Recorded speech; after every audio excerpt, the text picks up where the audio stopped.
نظر علمی، چه از نظر اجتماعی، حکومتی، هر جایگاهی مالی از دو چیز بی‌نیاز و مستغنی نیست.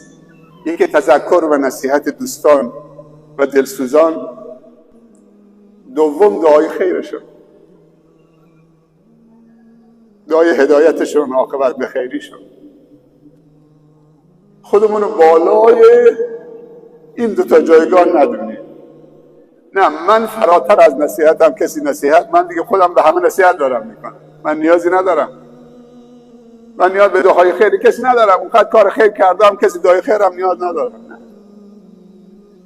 ما اگر اینجا هستیم اول لطف خدا، دوم دعای خیر شماست.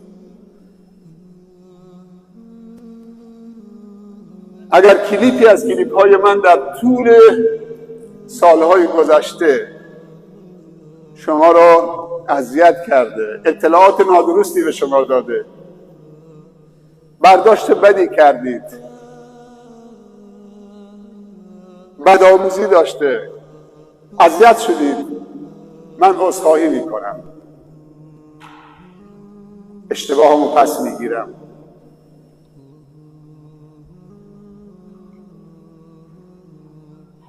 من در حال آموختن هستم.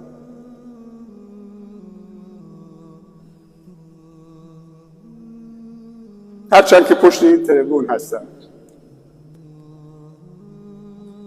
یه وقتایی صحبت‌هایی برای یک زمان خاص و یک مردم خاص تو یک روستای خاص بوده. 25 سال پیش. مال الان نیست.